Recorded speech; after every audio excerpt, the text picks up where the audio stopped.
21절에서 25절까지 다시 한번 읽겠습니다. 시작.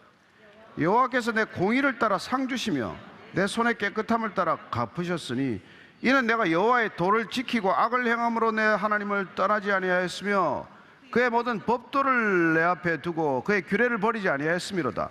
내가 또 그의 앞에 완전하여 스스로 지켜 죄악을 피하였느니 그러므로 여호와께서 내 의대로 그의 눈앞에서 내 깨끗한 대로 내게 갚으셨도다. 이 5절을 보면은 우리가 다윗을 그래도 어떤 죄를 범했는지 또 그 죄 대가를 어떻게 치렀는지를 아는 입장에서는 이게 조금 앞뒤가 안 맞는 얘기 아닌가, 그가 너무 교만한 얘기를 하고 있는 거 아닌가, 이런 생각이 들 수도 있어요. 그래서 이 사무엘하 21장, 22장이 다윗 왕정 초기에 씌워졌다는 것을 우리가 조금 감안한다면은 아마 그 밧세바와의 범죄를 범하기 전에 지은 건 아니냐, 이렇게 해석하는 사람도 있지만, 우리가 이 믿음 안에서 완전합니다, 온전합니다 하는 것에 대한 개념이 잘 정리가 되어 있으면은 그 갈등이 줄어드는 것을 알 수가 있어요. 우리는 하나님 앞에서 결코 완전할 수 없지요. 그러나 하나님은 하나님께서 말씀하신 바를 우리가 쫓아올 때 그걸 완전하게 받아주는 거란 말이에요. 우리는 어린아이가 완전하지 않지만 어린아이가 제 나이에 맞는 삶을 제대로 살고 있으면 그 아이는 완전한 아이라고 말해줄 수 있는 거란 말이죠. 그리고 또한 우리가 범죄하였지만 회개로부터 돌이킬 때 우리는 죄인이지만 의인처럼 맞아주시는 하나님을 알지 않습니까? 따라서 우리가 회개하는 순간 그분께서는 우리를 마치 죄가 없는 듯 의인으로 맞아주시고 그 의로움을 인정해 주신다는 점에서 우리는 또한 의인이 되는 것이죠. 세상이 볼 때는 저들이 무슨 의인이냐, 저들이 무슨 온전함이 있냐라고 말할지 모르지만 우리가 성경적으로 하나님을 조금씩 알아갈수록 하나님이 우리에게 이렇게 인정해 주시는 의로움이나 온전함이란 무엇인지를 우리가 알고 읽을 필요가 있다는 것이죠. 따라서 이 본문 말씀에서 지금 다윗이 내가 하나님을 떠나지 않았다는 것, 그게 곧 그의 의로움이라는 것을 우리가 알게 된다는 것입니다. 여러분, 하나님을 떠나는 게 악이에요. 우리는 좋은 일을 해야 의인이고 안 좋은 일을 하고 나쁜 일을 하면 악인이라고 자꾸 말하는데 성경에서는 다른 이유가 없습니다. 하나님을 떠나면은 떠나는 게 죄고 떠나서 하는 삶이 악한 삶이에요. 그건 성경에 양보가 없습니다. 그래서 오늘 이 앞에 5절을 읽으면서 우리가 어떻게 하면 다윗이 믿음을 이렇게 잘 지키려고 했느냐, 또는 그는 하나님을 잘 따르기 위해서, 하나님을 잘 믿기 위해서 어떤 삶을 추구했느냐, 이걸 우리가 한번 볼 텐데, 이걸 보니까 하나님의 성품은 공의의 성품이 있기 때문에 하나님은 그 공의라는 것을 결코 양보하지 않는다는 것을 우리가 알아야 하고, 그리고 그 공의로운 하나님의 성품을 우리가 알게 된다면은 우리가 하나님께서 말씀하신 여호와의 도를 지키고 행하는 것으로 하나님을 따라가야 한다. 그 신앙이란 뭐냐면 여호와의 도를 지키는 것이다. 그리고 하나님을 떠나지 않는 것이다. 이 두 가지를 오늘 우리가 기억해야 되는 것이죠. 하나님의 도를 지키는 것. 우리가 하나님의 도를 어떻게 지킵니까?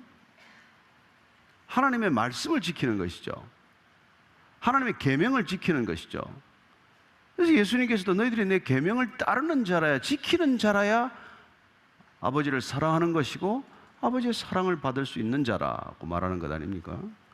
따라서 우리가 하나님의 말씀을 지키고자 하는 것, 그리고는 하나님을 결코 떠나지 않는 것, 하나님을 버리지 않는 것, 하나님과 동행하는 것, 늘 하나님을 의식하는 그런 삶의 모습을 하나님은 원하신단 말이에요. 그래서 하나님께서는 가장 큰 죄가 우리가 조금 거짓말하고 돈을 좀 이렇게 편취를 하고 이런 죄, 그런 죄를 용납한다는 것은 아니지만 보다도 하나님을 떠나는 것, 하나님을 버리는 것, 이거보다 큰 죄악이 없단 말이에요. 그래서 우리가 예레미야 선지자의 말씀을 들으면은 예레미야서 2장 13절 말씀입니다. 예, 예레미야서 2장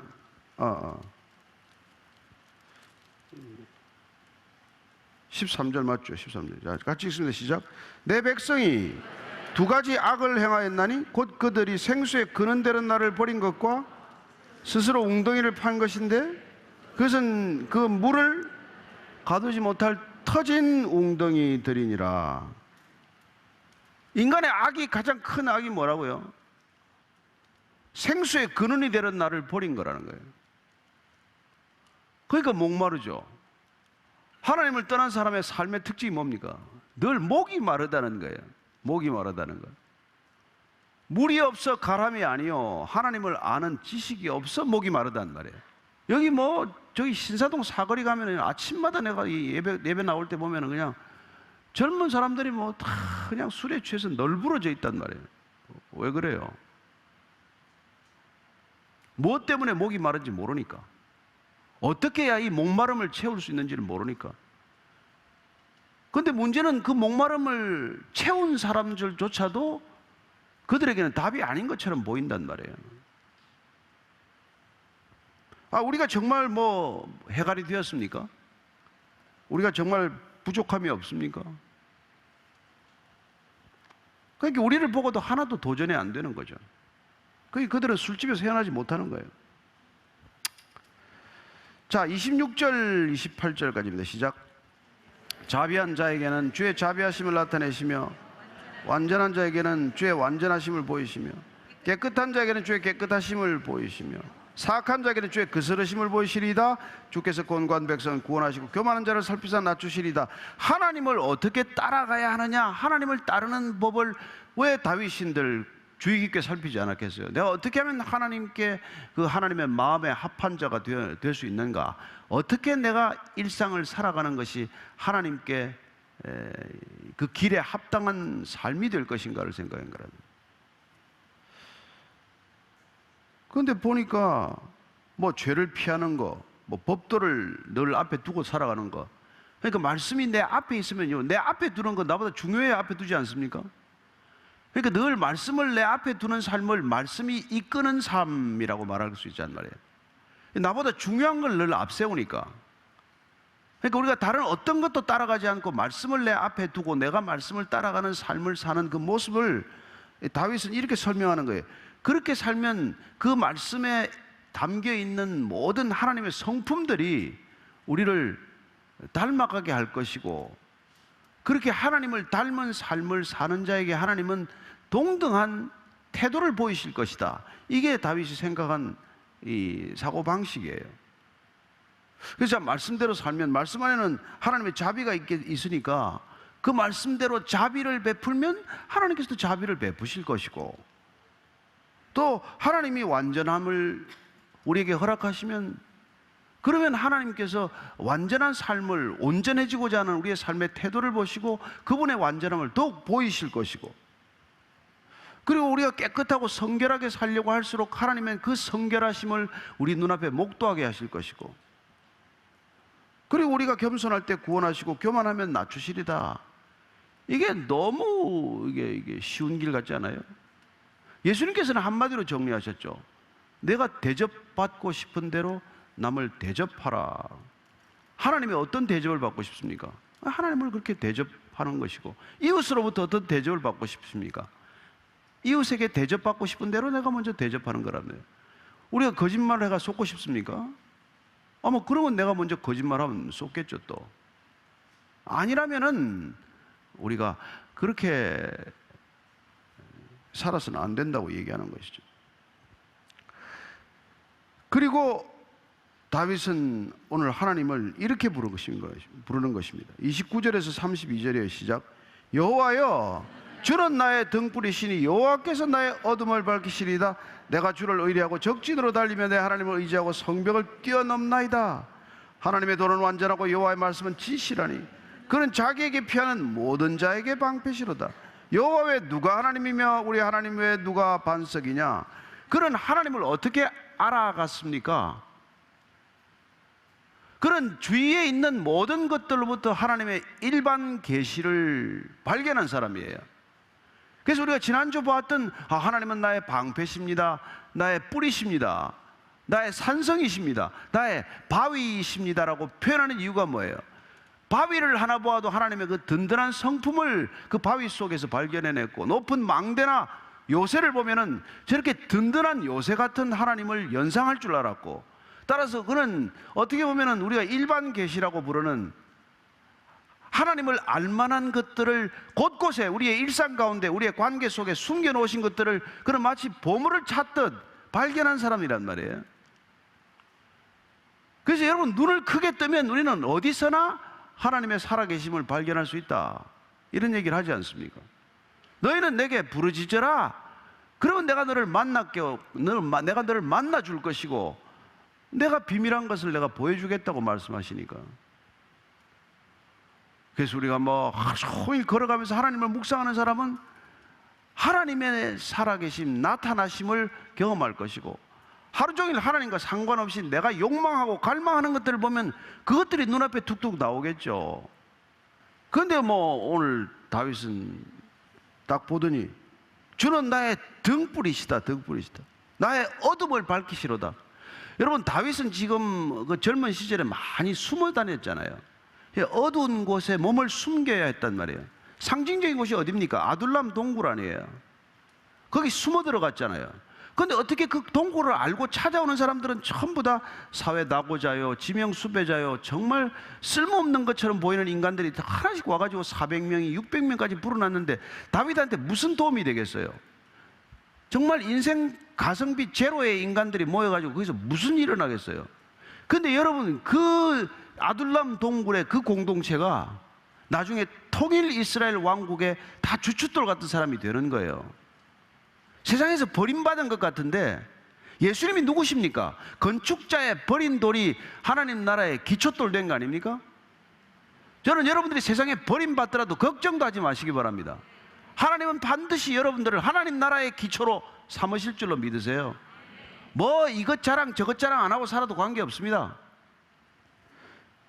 그래서 다윗은 짙은 어둠 속을 걸어다녔지만은 빛이신 그분, 예수님께서 오셔서 나는 세상의 빛이라 그렇게 말씀하시는 거죠. 그는 등불을 만났단 말이에요. 하나님을 등불로 삼았기 때문에 아무리 어둡고 캄캄한 짙은 어둠 속을 걸어갈지라도 그는 넘어지지 않았고, 그는 그 어둠 속에서도 빛을 발견했고, 심지어 그는 그 어둠 속에서도 어둠의 결정을 하지 않았단 말이에요.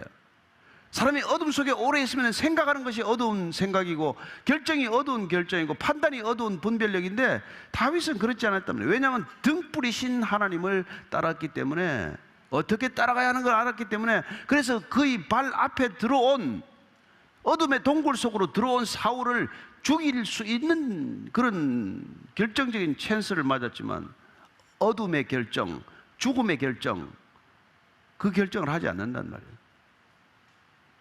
여러분들이 등불이신 하나님, 빛이신 하나님을 따라가면은 사람이 망가지지 않는단 말이에요. 아무리 어둠에 있더라도.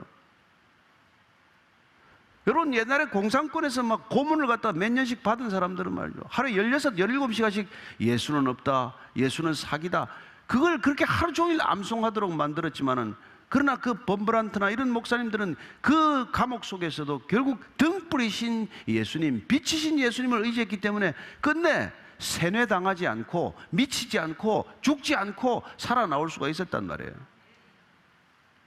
우리가 그런 끔찍한 환경에 놓여 있지는 않잖아요.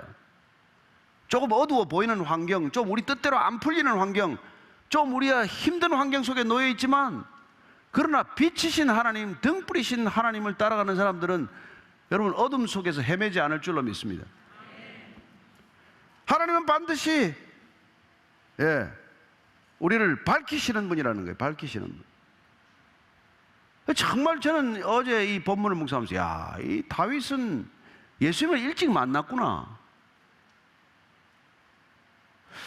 예수님께서 우리에게 구하라 그러면 얻을 것이요, 찾으라 그러면 찾을 것이요, 두드리라, 문을 두드리라 그러면 열릴 것이라 그랬는데, 보니까 다윗의 일생 전체는 하나님을 구하고 하나님을 찾고 하나님을 무슨 일만 있으면 두드렸던 인생이란 말이에요. 다윗과 우리의 차이는 그 차이죠. 뭐 무슨 일이 있든 그는 하나님을 구했고 하나님을 찾았고 하나님을 두드렸던 인생이다. 그런 인생이란 말이에요. 그래서 그는 적진으로 달려 들어갑니다. 그리고는 하나님을 의지하고 성벽을 뛰어넘었다라고 노래하고 있습니다. 여러분, 다윗은 한 번도 지는 싸움을 하지 않았습니다. 골리앗을 쓰러뜨린 이후에 다윗은 일생 동안 난 한 번도 지는 싸움을 하지 않았어요. 왜? 여호와께 속한 전쟁을 싸웠고 이미 승리한 전쟁에 전리품을 거두듯 승리를 쟁취하는 싸움을 싸웠기 때문에 그런 것이죠. 정말 참 이상하지 않습니까? 어떻게 전사가 그렇게 많이 싸우고 한 번도 이렇게 안 질 수가 있어요? 그래서 그는 이렇게 노래하는 거예요. 여호와 왜 누가 하나님이냐?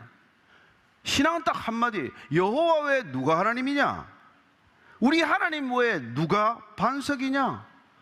어느 누가 나를 지켜줄 수 있고 어느 누가 나를 구원해 줄 수 있고 어느 누가 나를 높은 곳으로 인도할 수 있냐? 그렇게 얘기하는 것이죠. 자, 33절에서 37절까지입니다. 시작. 하나님은 나의 견고한 요새시며 나를 안전한 곳으로 인도하시며 나의 발로 암사슴 발같게 하시며 나를 나의 높은 곳에 세우시며 내 손을 가르쳐 싸우게 하시니 내 팔이 노토화를 당기도다. 주께서도 주의 구원의 방패를 내게 주시며 주의 온유함이 나를 크게 하셨나이다. 내 걸음을 넓게 하셨고 내 발이 미끄러지지 아니하게 하셨나이다. 야, 정말 참 대단하죠. 그는 하나님을 의지하여 전장터에서 싸웠어요. 그래서 그는 정말 전사하지 않았고 뭐 전쟁하다가 뭘 다칠 수 있잖아요. 그러나 하나님께서는 그를 안전하게 지켜주셨고 그래서 그는 견고한 요새고 항상 하나님께서 나를 안전한 곳으로 인도하신다라고 고백을 합니다. 발로 암사슴 발같게 하다. 아유, 뭐 암사슴이 얼마나 빠릅니까? 높은 곳, 위험한 곳을 다니도 그 떨어지지 않고 잘 다니잖아요.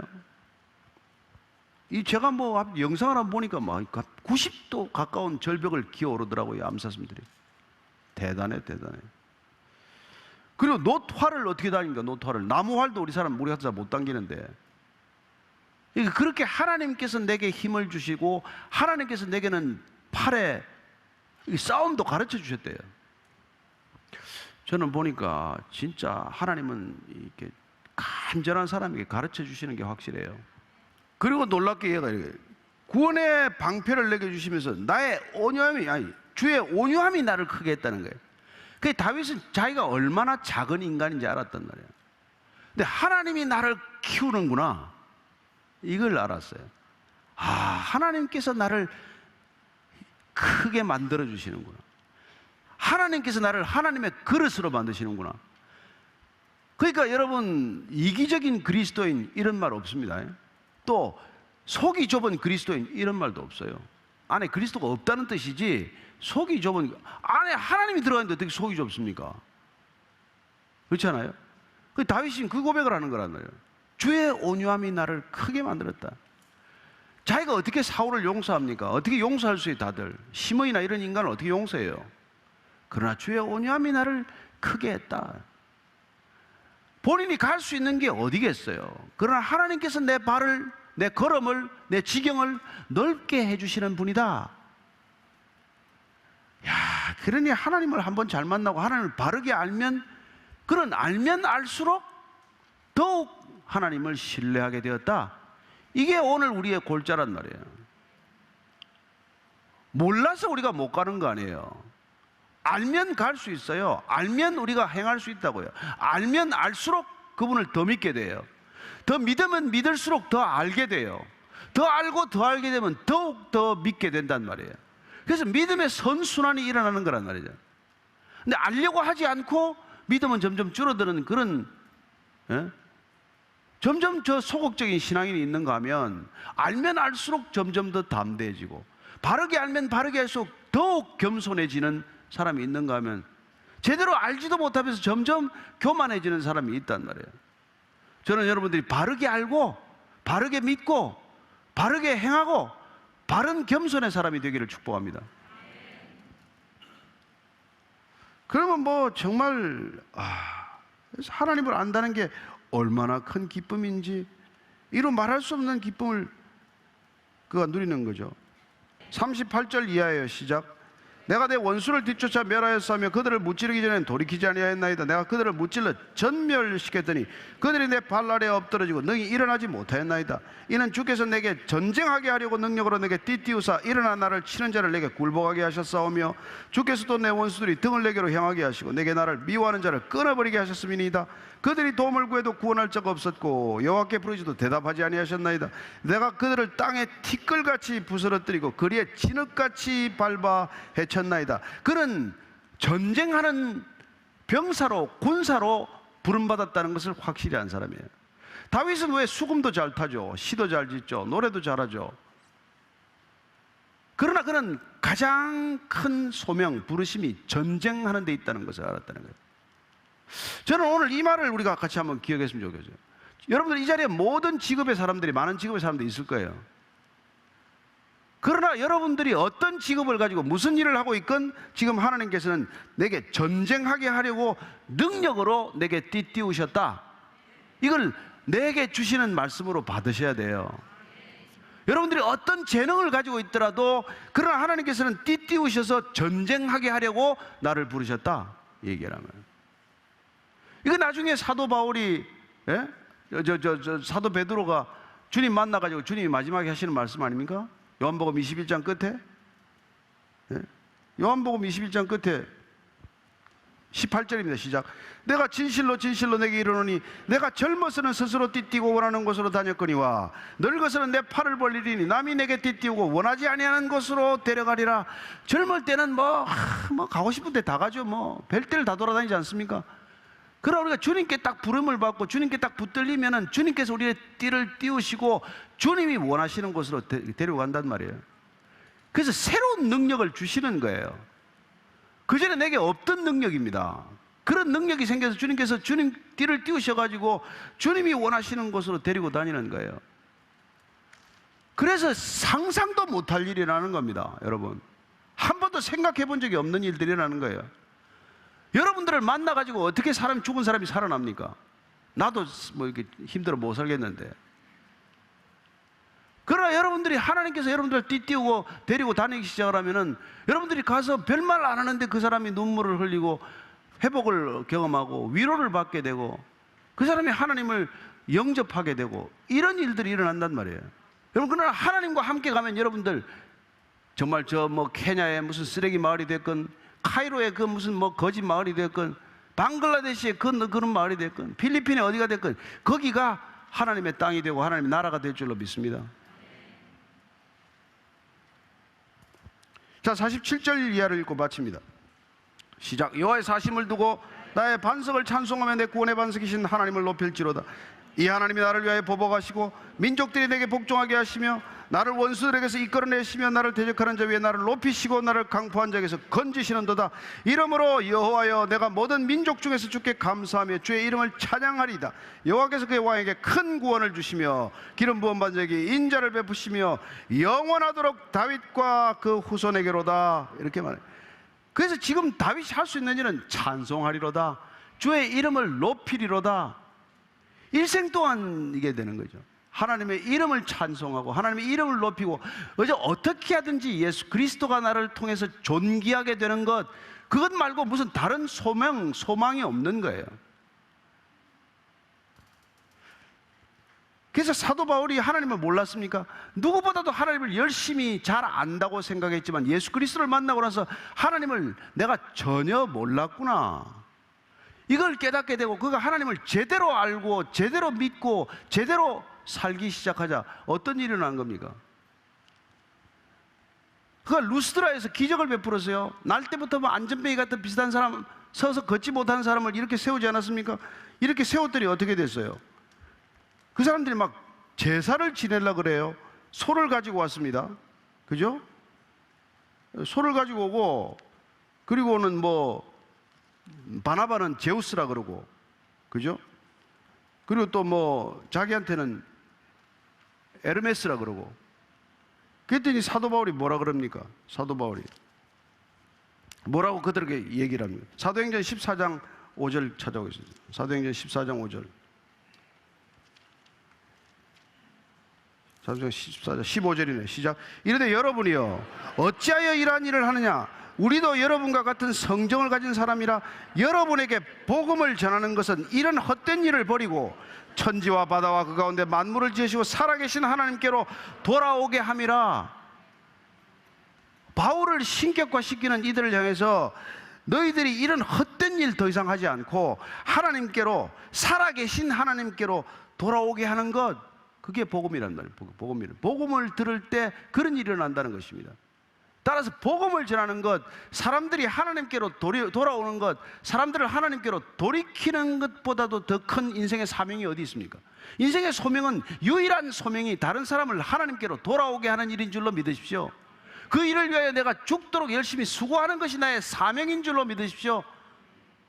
따라서 우리는 오늘 하나님을 알고 또 알고 아는 만큼 믿고 알수록 더 믿고 더 믿고 하나님을 더 알아가는 선순환의 그리스도인들이 되기를 축복합니다.